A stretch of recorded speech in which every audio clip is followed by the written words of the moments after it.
everyone, I'm Jo Fry and this is my channel Jojo Fry Rocks, and this is the fourth video in my top 5 guitar heroes mini series. And so today I think you can all gather who I'm going to be talking about. It is of course Jerry Cantrell, the lead guitarist from Alice in Chains. So how did I get into Alice in Chains to begin with? I think this is one of those where I was pretty late to the party. I mean, super late to the party. So even in the kind of mid-90s, which I suppose was even after the peak of grunge, I still hadn't really come across Alice in Chains. They still didn't really come across my radar. I'd heard of them, and I'd heard one of their songs kind of in around 96, 97. The boyfriend I had at the time was big into Pearl Jam. He's into all the grunge bands, same as I was, Pearl Jam, Soundgarden, Nirvana, and all the rest of it. I was going through his CD collection one day and I found this film soundtrack, which I thought was quite odd because he didn't sort of seem to be the sort of person who would buy the soundtrack to a film. And of course this soundtrack was the soundtrack to the film Singles, which came out in 1992. And I think that particular soundtrack is kind of widely regarded as the record that sort of broke grunge, the whole Seattle scene. And of course the film depicts that whole Seattle band grunge scene as it came to be known. But I hadn't seen that film because I was 11 in 1992. And I don't think it's the sort of thing that my family would have rented from Blockbusters. And it certainly, I don't think it had ever been on the Weymouth Odeon. So I hadn't seen that, and I wasn't really aware of it. And of course I'd been aware of grunge as a thing, and we'll sort of come on to that later. But yeah, this intrigued me because he had this film soundtrack, and I kind of said, oh, what's this? And he said, oh, it's great. It's got because Pearl Jam was his favourite band, and of course he'd also been into Mother Love Bone, which was most of the members of Pearl Jam before they got together with Eddie Vedder, and of course had the fantastic Andrew Wood as the lead singer. But I hadn't known anything about them myself, and I didn't know anything about the circumstances around Andrew Wood and his tragic death and the formation of Pearl Jam, really. I was into their music. So he said, oh, there's some fantastic tracks on here. And he was quite right, you know, Chloe Dancer, Crown of Thorns, beautiful, beautiful song. Absolutely love that song. State of Love and Trust, which is one of my actual favourite Pearl Jam songs ever, was on that soundtrack. There's some amazing, incredible tracks. Screaming Trees, of course, Mark Lanegan is on there. Nearly Lost You, which is a great song, and Smashing Pumpkins on there as well. Drown, which is also a great track. So with all these really cool, really great tracks by bands that I loved, and Soundgarden on there as well. The opening title track, not title tracks, it's not the title, but the opener, Wood by Alice in Chains, was kind of a bit lost on me, I suppose, at the time. So I borrowed that CD and listened to it. But the songs that I would listen to over and over again were the Pearl Jam and Mother Love Bone, Smashing Pumpkins, you know, those ones really. I'd listened to Wood and I liked it. I liked everything on the album, quite frankly, but that track just didn't stand out amongst all of those excellent tracks. So it did kind of catch my attention in the sense that I felt like that was really different from everything else that was on the album. I felt like it had a really, really different kind of sound.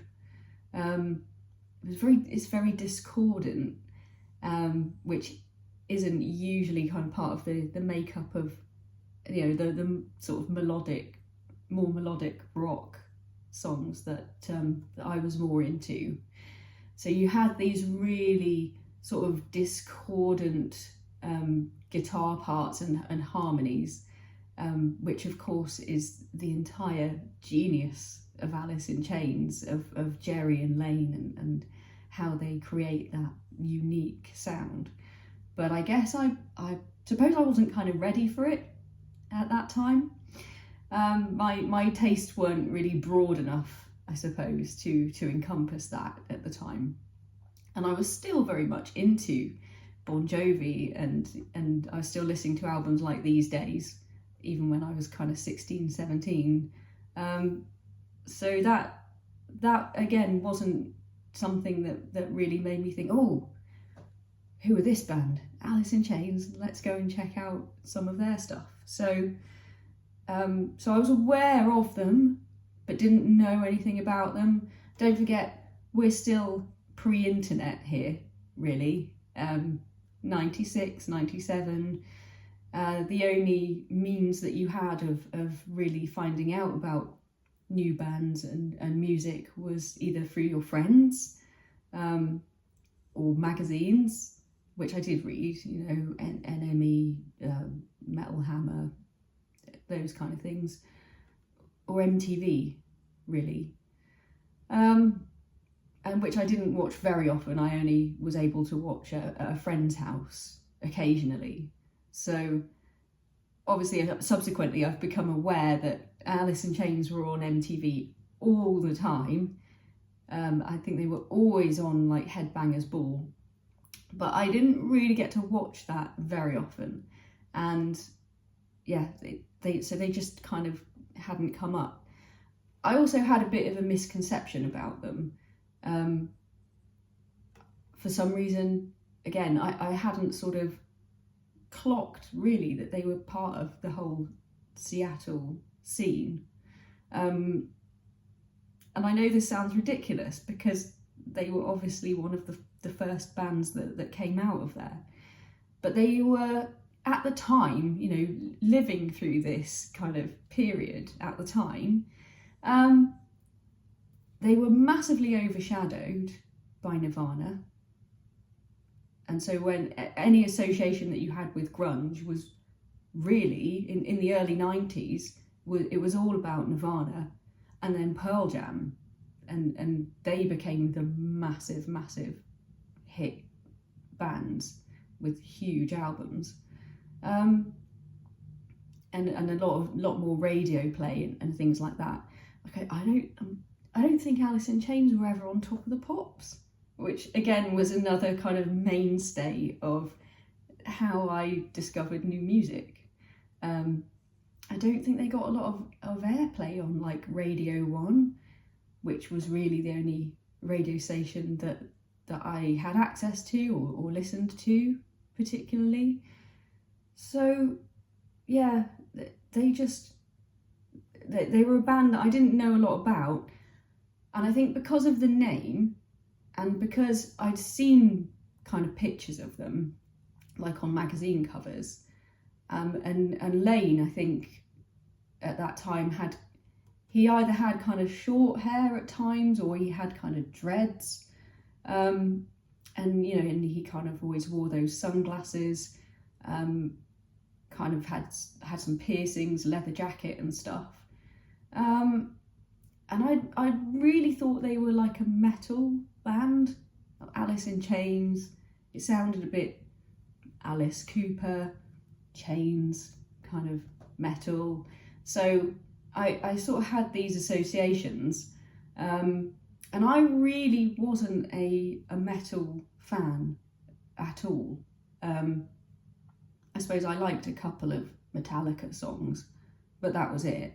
I really have never been into bands like Iron Maiden, Black Sabbath, any of the classic metal bands. It's just not my thing. I understand that they're great and they were groundbreaking at the time.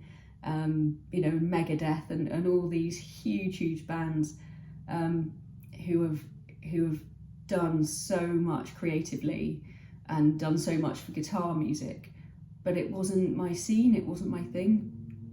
And in my mind, I kind of thought Alice in Chains were sort of over there, and I just hadn't really understood like that they were actually a Seattle band and they were like Nirvana and Pearl Jam and stuff, but they didn't sound like them. And certainly the track Wood on that single soundtrack, as I say, it did stand out to me as being kind of different from the rest of what was on there. And so it was kind of interesting, but at the same time I thought, well, that's probably not for me. How very, very wrong I was. How wrong can you be? Incredibly wrong, as it turns out. But yeah, at that time, as I say, they were just, or they didn't seem as popular as those other grunge bands. Particularly in Weymouth, where I guess, you know, we were probably a few years behind the times anyway.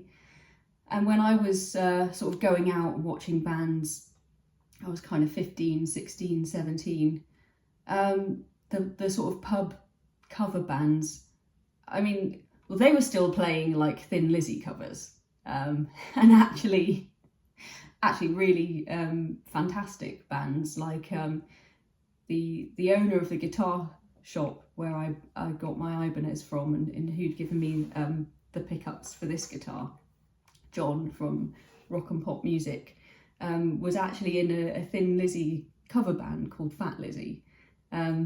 So we used to go out and watch them still in the late 90s. So yeah, Weymouth, you know, had a very good live music scene, but I don't think it was particularly kind of cutting edge and up to date. And so when I did see bands like my friend's cousin had a band that used to play Chili Peppers, mainly Chili Peppers songs, a few Pearl Jam, and at that point I think they were just starting to play, like, I think the newest stuff that they started to play was like Foo Fighters. So again, you know, the Alice in Chains stuff wouldn't have really come up. So that's why I didn't get into it when they came out, or sort of in the 90s. However, they did crop up on my radar just a couple of years later, and I'll get into that in a minute. So I guess this is a bit of a tangent and a bit of a side note, and I promise I will talk about Jerry in my Jerry Cantrell video. I just wanted to, I suppose, mention that the whole 80s versus 90s sort of hard rock versus grunge thing, to me, wasn't really a thing, or certainly at the time anyway, sort of going into the 90s. Obviously I noticed and picked up on the fact that a lot of the bands that I had liked, like Poison, sort of imploded and stopped making records. But I didn't associate it with the rise of Nirvana and the popularity of Nevermind. A lot is made, I think, out of these labels, you know, hair metal, if you want to call it that, grunge. But I don't think a lot of these bands wouldn't have called themselves these labels. I don't think they saw it that way at the time. And I didn't really buy into that at the time. To me, it was all rock, right?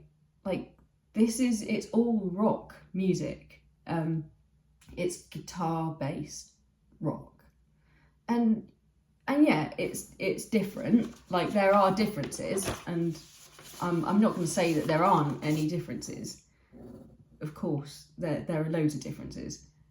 But it seemed just like they were just new bands bringing out new music, and some of it did sound more modern and more up to date.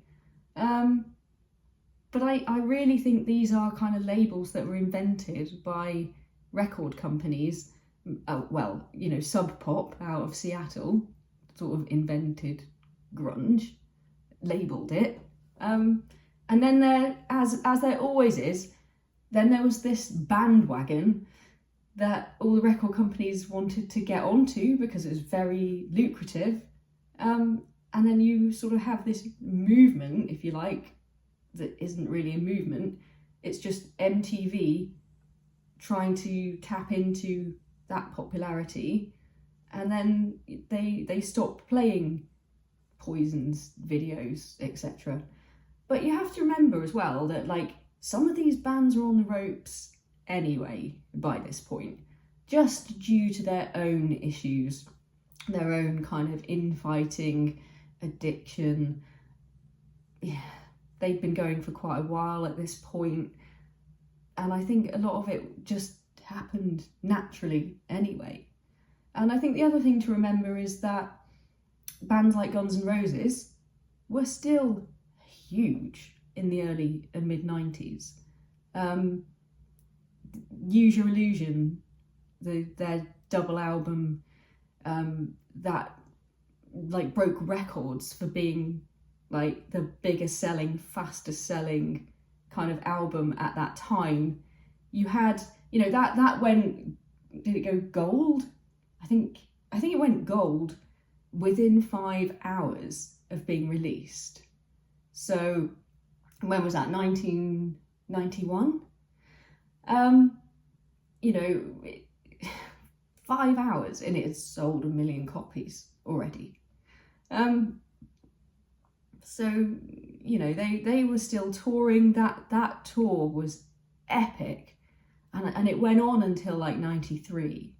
So the whole kind of myth that I suppose around the fact that, oh, Nirvana was this big extinction event and it drew a line under all of that, all the 80s rock stuff. I always say that just isn't true. You know, it just wasn't a thing. And I certainly still liked all the bands that I had already liked. I just also liked these newer bands and the new music that they were coming out with. I just didn't see any problem with liking all of these bands. I know that a lot also was made out of the rivalry, I suppose, or the bands slagging each other off at different times. There was a famous thing, I think, between kind of Kurt Cobain and Axl Rose, about how much they hated each other and they hated each other's music. But again, I think that was also a bit of a publicity thing. You know, both of these bands, both these guys, they're not stupid. They know that all publicity is good publicity, of course. And so if they can make something out of that, then they were going to. And I think my perception of it is that I don't think that Axl would have disliked Nirvana necessarily, or Kurt. You know, they're both pretty grumpy. They're both quite difficult. I think they would have actually got on quite well.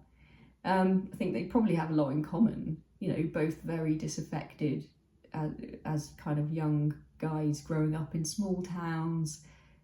I think there's so much similarity there. I think Axl just felt kind of rejected I think he'd imagined that he was going to party with Nirvana, and they were all going to kind of get together and hang out and go drinking and all this stuff that they would do. And I think he felt snubbed and slighted by Kurt, and then had to kind of save face and retaliate and stuff. So I don't know, that's just kind of my take on where I think all that came from. And what does this have to do with Alice in Chains? Well, I know, again, you know, Alice in Chains did kind of say a fair few things about other bands, other kind of 80s bands that they allegedly didn't like. But the thing to remember about Alice in Chains is that they didn't suddenly crop up fully formed as a grunge band in the early 90s, right? They'd been playing together since the late 80s. They started off as a glam rock band, okay? Lane and Jerry had the hair, the big hair. Like, Lane had more hair than I've ever seen on a human being. It was incredible. And they played in a glam rock band called Sleaze, and they played Poison covers. They all loved Kiss. They were all really into Kiss. Actually, probably apart from Sean. Sean actually is not really a big kind of metal fan or hair metal guy. He's got very eclectic tastes, but certainly Lane and Jerry, they loved it all. They loved AC/DC.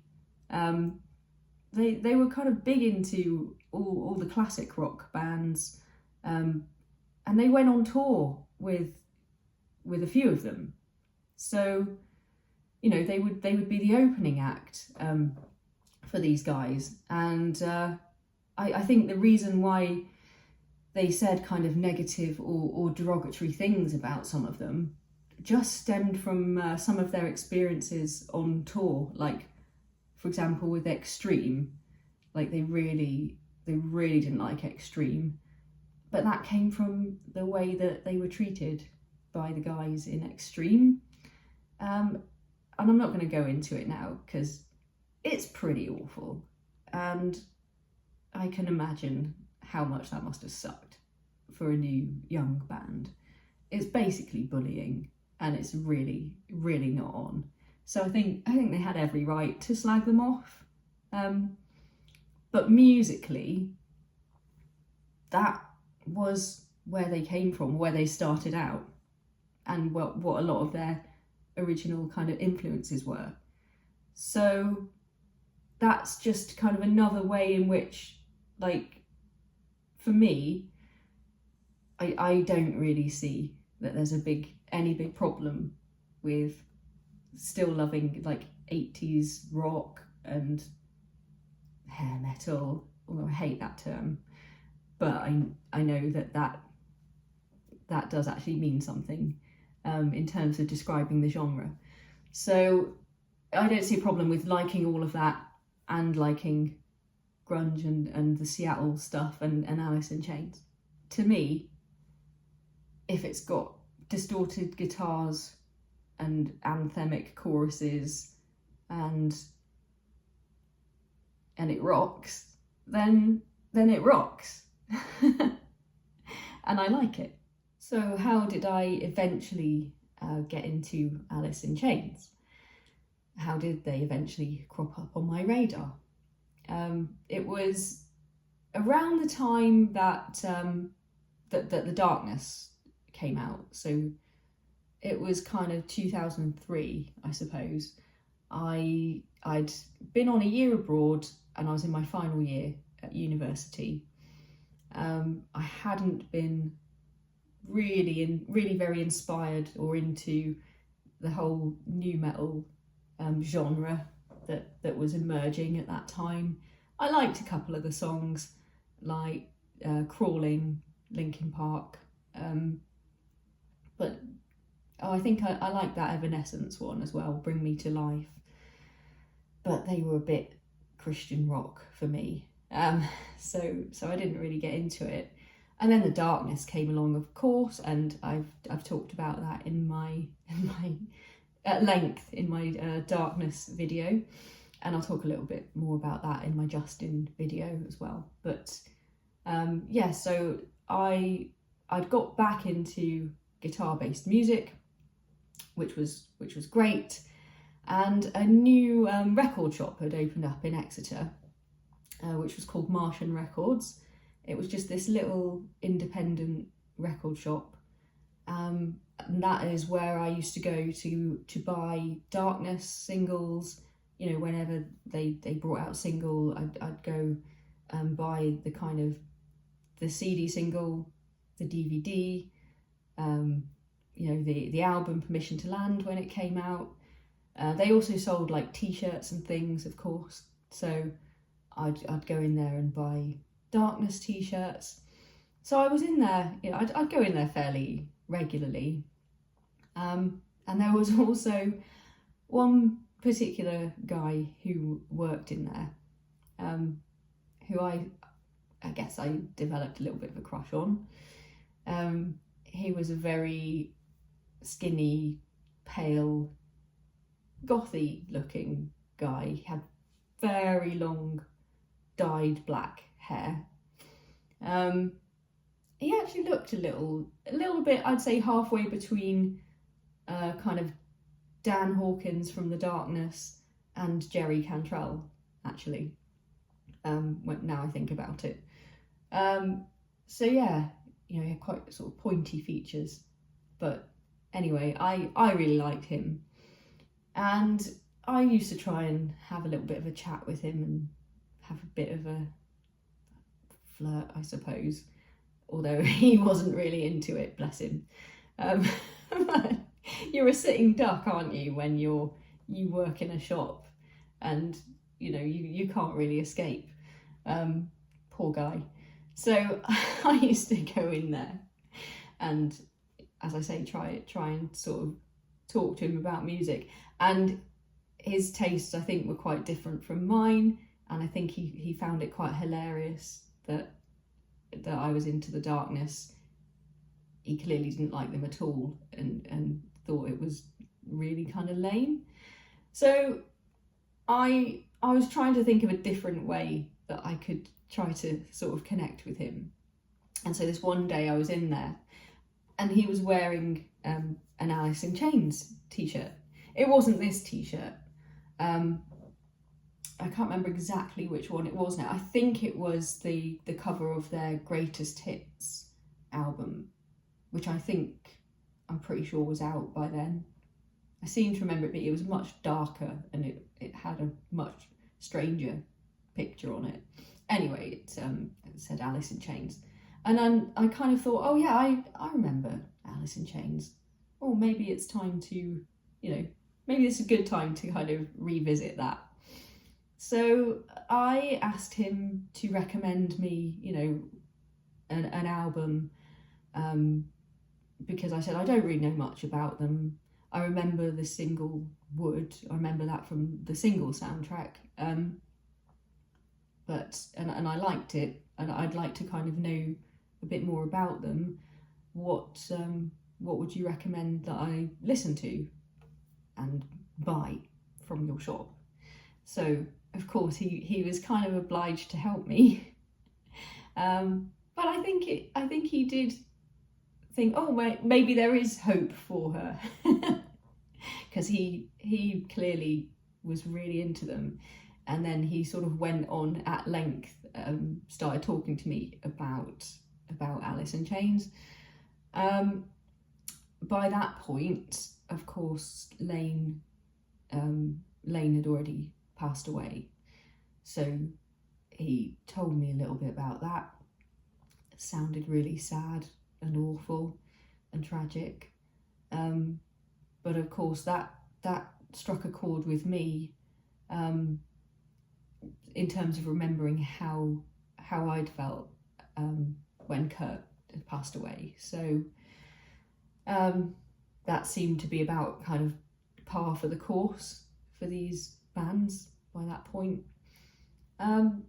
So I thought, well, actually, you know, I'm gonna give this a listen. I'm gonna give it a go.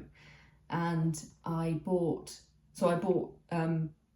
Facelift and Dirt,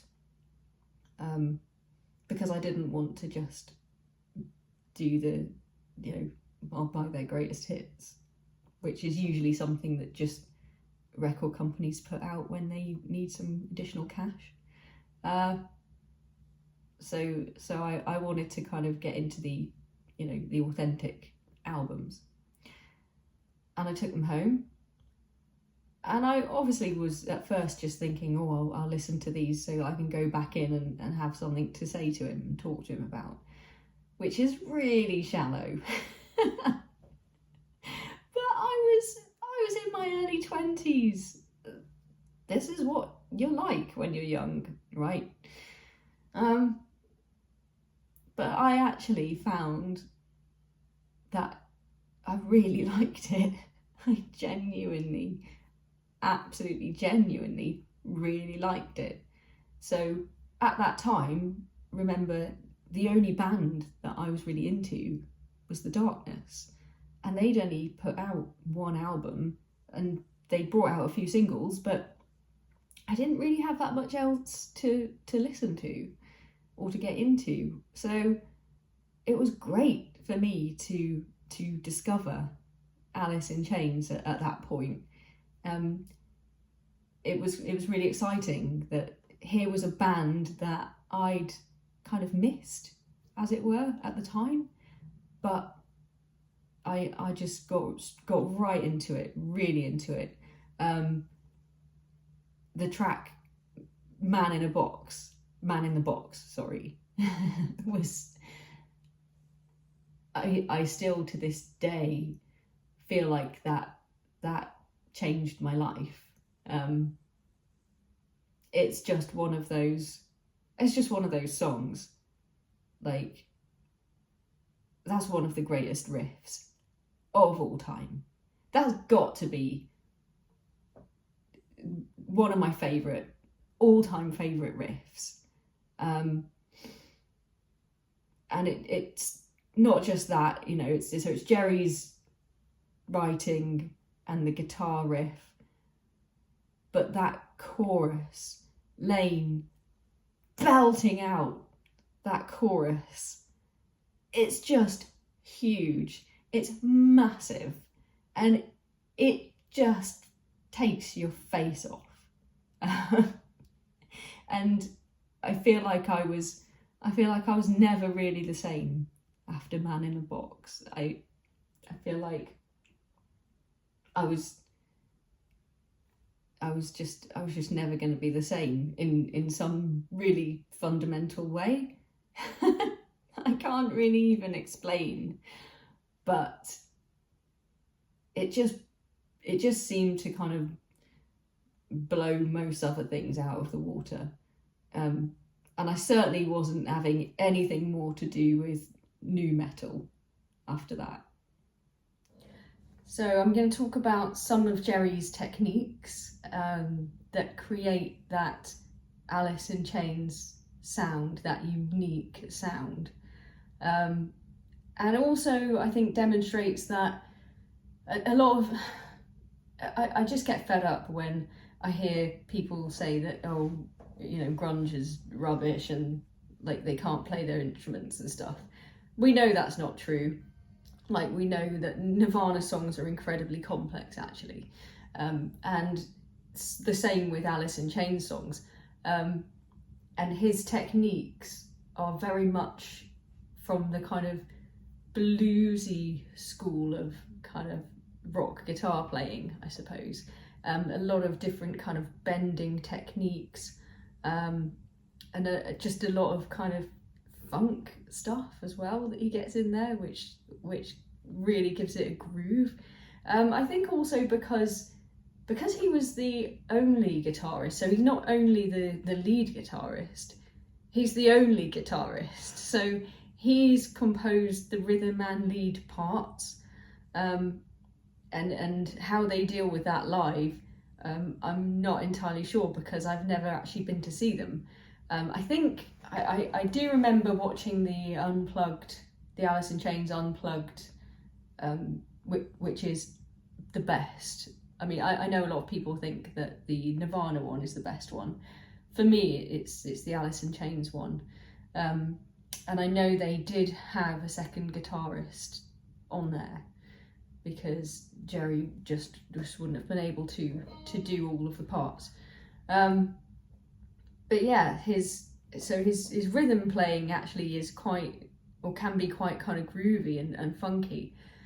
But also a big part of it is the sound that he creates, and obviously that's using certain bits of gear and bits of equipment.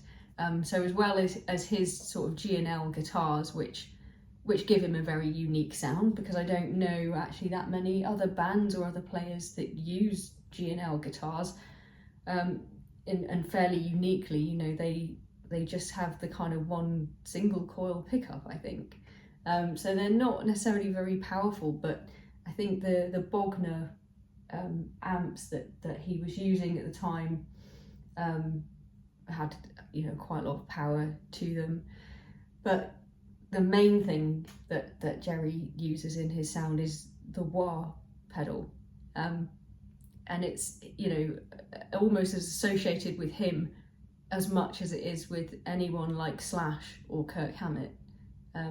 It's Jerry's kind of signature sound, really.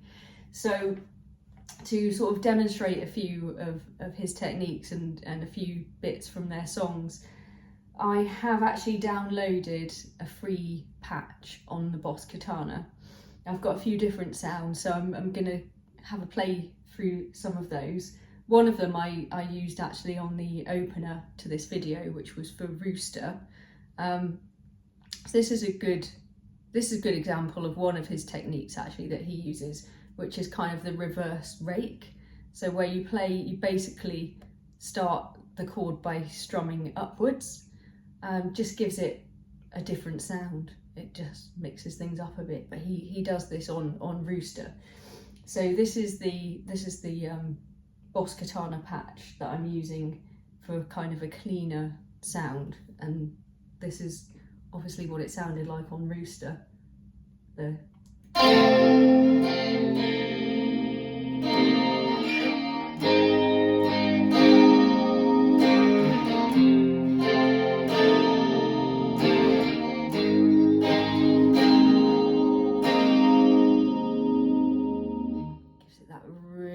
Sort of atmospheric, huge, but kind of, I can't really describe what I mean. Can't put it into words, the feeling that you get from that sound, that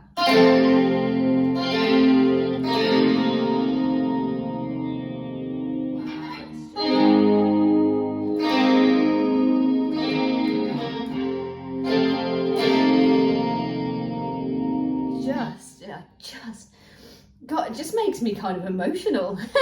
just hearing it, just listening to it. I mean, I think it's because it's so heavily associated with that song Rooster, which of course is about he wrote about his father's experiences in the Vietnam War. He says quite a lot about this actually in various different interviews, but I watched a really interesting one, and it was actually put out by Gibson. It's in their Icons series, and it's quite long, it's quite lengthy, but I feel like it's so interesting just hearing Jerry talk about all of this, and particularly the bit where he talks about the song Rooster and what it means to him and what it meant to his father, and then actually what it's meant to a lot of US veterans actually. It kind of became an anthem for them. So it's just really, really moving, and just that guitar tone. I just find it really, it's powerful stuff. But I did, having a play around with this, I did also think it sounded quite a lot like the lead tone on Nutshell, and you've obviously, if you've seen any of my videos, you will have seen me having a few goes at playing Nutshell, both on my own and with someone else. But this tone I actually think sounds really, really nice for those lead parts on Nutshell.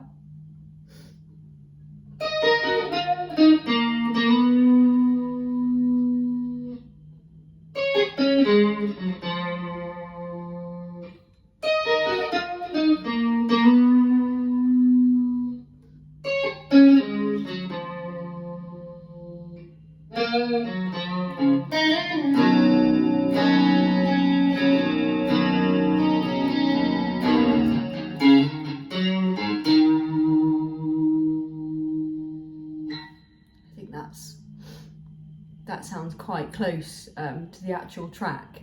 So that's kind of, I think, an important part of Jerry's sound, is that that really atmospheric sort of tone, but also those beautiful, really beautiful melodic lines, lead lines, that he tends to play on their more acoustic songs, I suppose. I mean, he's very versatile as a guitarist, I suppose. He can do the hard rock, he can do the bluesy licks and solos. He does some beautiful finger picking stuff on acoustic songs and tracks. The legato fast bit actually of the Nutshell solo is something that I still can't play. I can get kind of up to this bit. And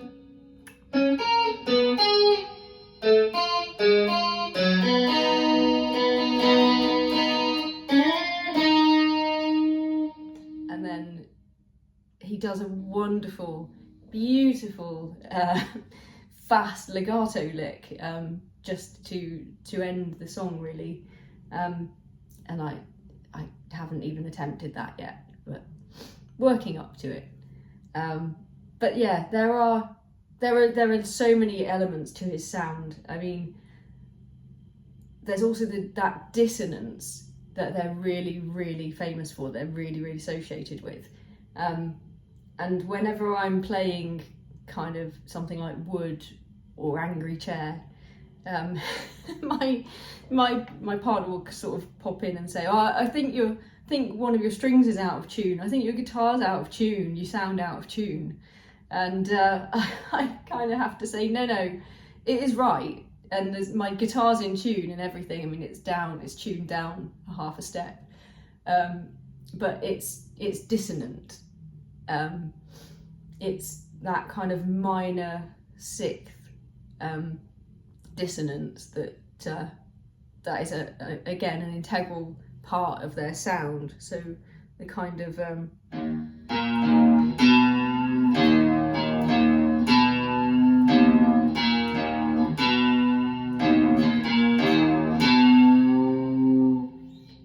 and I love that. There's something so eerie. It's creepy and sort of foreboding.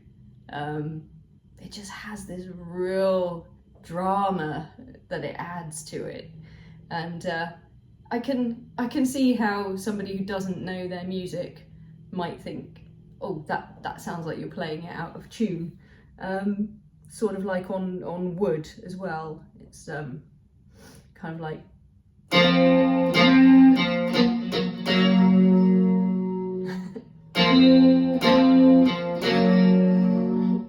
actually hit the wrong strings. That actually was out of tune. And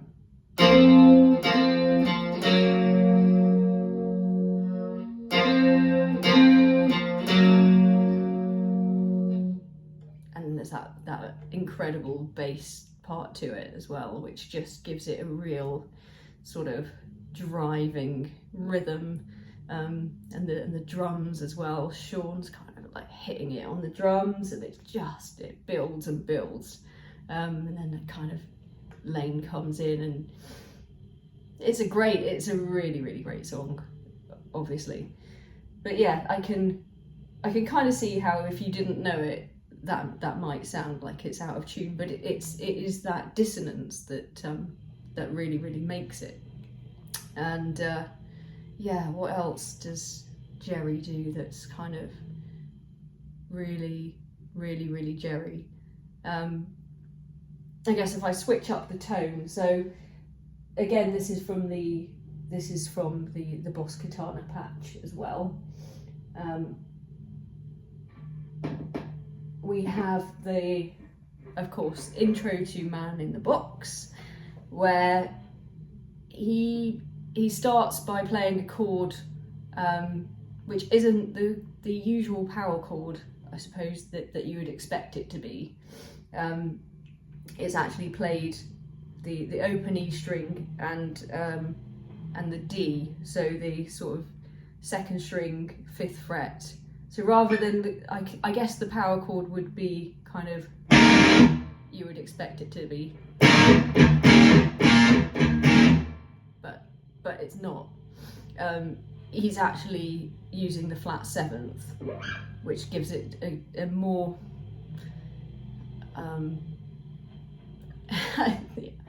I don't want to say it's just a darker tone.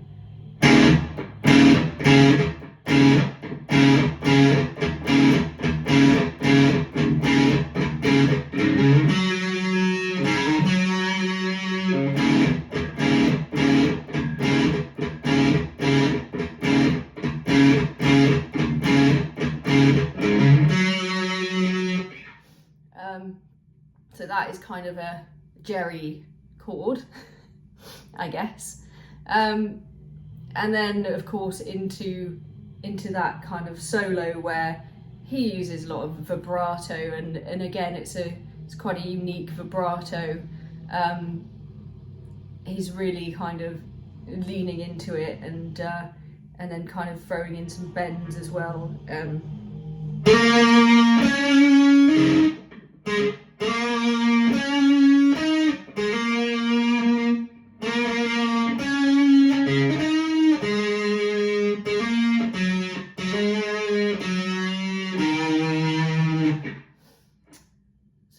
Do that again. Wasn't quite right, was it? Apologies for the fact that there is quite a lot of noise going on outside. There's a lawnmower out there, which I'm finding quite seriously distracting and off-putting. Hopefully you can't hear it too badly on the video.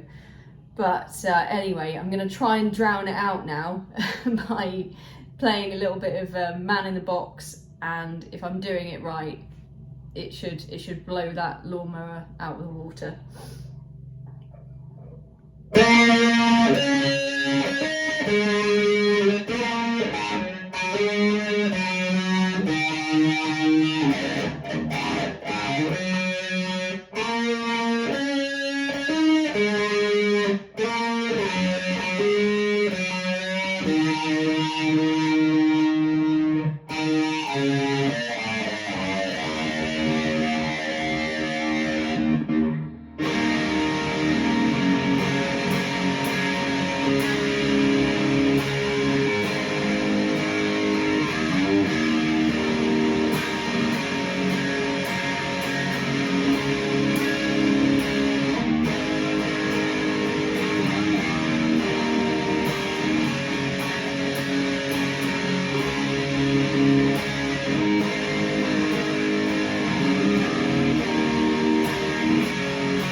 The last couple of things to mention are a couple of little like bluesy, funky things that Jerry likes to do, and that I'm still kind of struggling to nail really.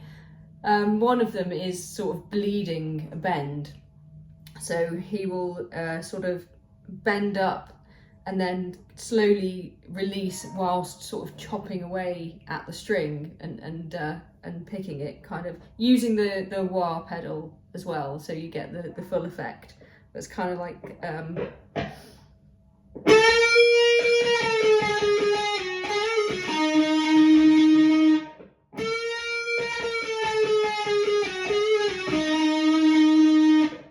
something a little bit like that. It sounds a tiny bit like that, but much better, obviously. And then there is the kind of funky Hendrixy sounding bit in the solo from Man in the Box, which I really like, which is sort of something like this.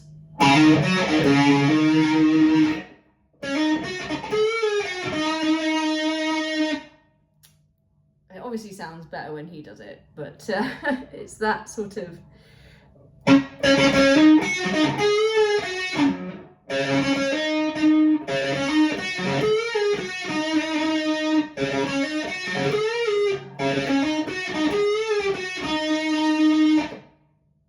can only kind of do it if I'm not thinking about it, if I don't overthink it and just try to feel it.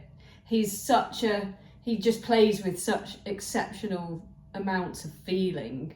It really is one of those things that you can't, if you try to study it too much, you're not going to be able to do it.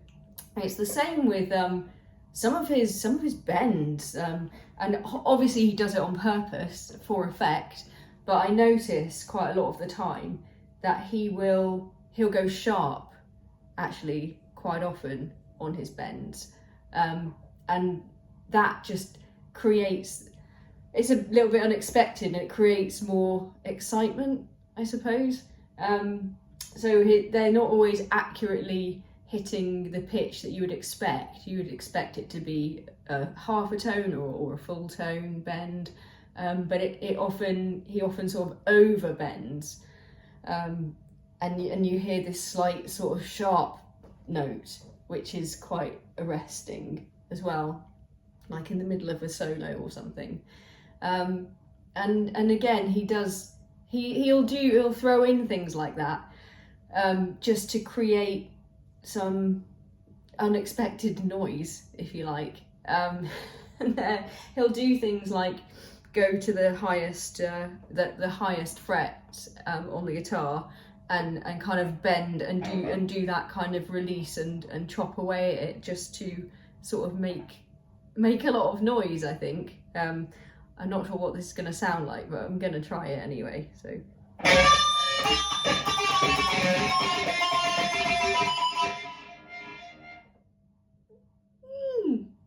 Yeah, I was almost there, but I'm a bit scared of snapping a string, so I'm not going to do that again. But yeah, so those are a few of Jerry's techniques. There are so many more, but this would be a far longer video if I was going to go through them all. But those are some that I really like from some of my favourite Alice in Chains songs.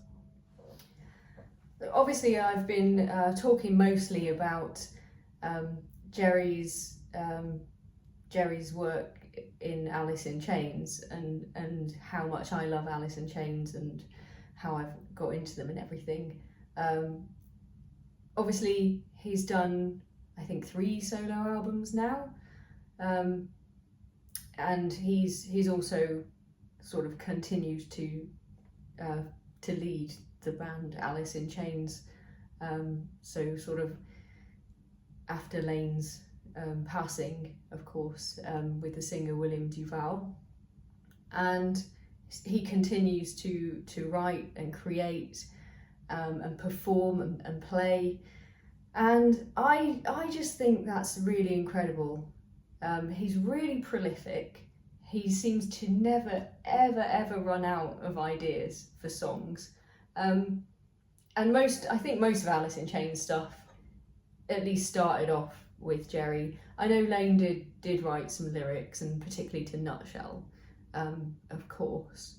And obviously he would have had a lot of ideas for songs himself, but I think melodically and conceptually, I think most of it kind of initiated, at least with Jerry. And of course you can't not talk about his vocals as well, and what that adds to the Alice in Chains sound, because it's those vocal harmonies with Lane that, again, it gives it that identity, that unique sound. A bit like the dissonance that I was talking about, you know, using those sort of minor sixths and things. The intervals that they used in their harmonies were so unusual. They were not the normal sort of singing in thirds or whatever that you know, that most rock and pop bands tend to use. And I think I either read somewhere or maybe heard in an interview Jerry talking about the fact that he had been in choirs and stuff when he was at school, and he'd done some like Gregorian chanting. And as soon as he said that, or as soon as I read it, as soon as I had that piece of information, I suddenly thought, that makes sense. Like, that's what it sounds like a Gregorian chant, a lot of their stuff. And it's haunting. Haunting is the word, that's the word I've been searching for throughout this whole video. I mean, I've said kind of eerie and atmospheric, but I really mean haunting. Like, it stays with you. Especially things like songs like Down in a Hole. Just, it's the lyrics as well, of course, but it's the melody and those harmonies, and of course the opening harmonies on Rooster. I think it just doesn't get more haunting, spine tingling, chilling, like to your very core, you know. It doesn't get more haunting than that, does it? And I think that sort of mostly came from Jerry, and that is where he's just a complete genius. Like, he's a total musical genius, and he's got a really good singing voice as well. And okay, it's not really comparable to Lane, but it doesn't matter because they had him. And what did matter was the fact that it blended. They blended perfectly, like beautifully, in just an otherworldly kind of way, and sort of almost created like a third voice, like a ghostly kind of presence that just sort of runs through the music when they're harmonizing with each other. It's so incredible. So, you know, that's obviously due to his skill as a singer, as a vocalist, but I also think he sounds pretty good on his own. Like, if you listen to his solo stuff, like the first time I listened to it, I had the song Cut You In my head. I listened to it and I watched the video as well. I just had that riff, and I just had Jerry's voice singing, "I'll cut you in." I just had that in my head for days and days and days. It's also a really awesome video. I would advise you to go and check it out. But check out all of their videos. Check out all of his videos, all of his solo stuff. But as well as all of the Alice in Chains videos. They're all good. They're all really good. And another thing that I would advise you to check out is some of their, like, some old videos of them on MTV, appearing on sort of things like Headbangers Ball, and not just the interviews, but they did a whole load of funny skits and spoof things. They were really, really goofy. They, as a band, you know, they seem to have a really good sense of humour. I think Jerry seems like someone who would actually be super fun to to hang out with and be friends with. And he was always into kind of getting into a costume, dressing up, acting, playing a part. He was really, really into it. I think much more than like Lane was. But I get the feeling that Jerry never really he's never really sort of taken himself too seriously, which again I just think makes him super cool, to be honest. There's of course the famous Nona tapes. This is where Jerry, I think it was as part of like a press pack, like a, you know, it's what they, like a promo pack that they will put together and give out to press, to sort of prep them for like what to expect when they interview the band and things like that. And there's this, it's like a whole spoof, a whole skit of it, and it's Jerry dressed up as kind of like a middle-aged female journalist called Nona. And when I first watched it, I actually didn't realise it was him. Like, I didn't twig, I didn't clock that it was him. He makes a very attractive lady, I have to say. I mean, he's a very attractive guy anyway, but he's got very kind of oddly feminine features, and he makes a very convincing lady. And I think he said afterwards, you know, so much so that it really, really freaked Lane out when he saw him in costume. And he said he just really kind of couldn't get his head around it, and sort of didn't want to speak to him. It just kind of freaked him out a bit. I can totally see that, because again, like I say, I didn't clock that it was actually Jerry, and probably until near towards the end. So yeah, he just seems like really fun, not too serious, and that is clearly part of his personality. But I think to go through everything that he went through, I mean, he never had an easy life particularly, and I think this is all really, like, it's all out there, it's all very well documented about how, you know, his mother died and his grandmother died, and he didn't have anywhere to live, and that was when he met Lane, and Lane kind of said he could move to the music bank, to the rehearsal rooms where Lane was kind of living and staying at the time. And so he kind of, they were complete strangers. Lane gave him a place to live, and you know, obviously they became friends, and that there's all the story about how they started playing together, which is a great story in itself. And like I say, Jerry sort of tells us all of this in the Gibson Icons video, which I would advise you check out. It's super interesting. But yeah, I mean, he seems to have kept that sort of lightness to his personality, even though, you know, he's been through his own addiction problems. But ultimately he watched the slow, painful death of his best friend, and also at the time, you know, he believed that would be the end of the band, and yet, you know, he's been able to kind of maintain his own sanity, I guess, and resilience, and overcome his own alcohol addiction, and continue successfully making music and having a great career. And I just think he's incredible, and I've never seen him play live, so that's one of my ambitions, is absolutely to get to see him either as a solo artist or with Alice in Chains.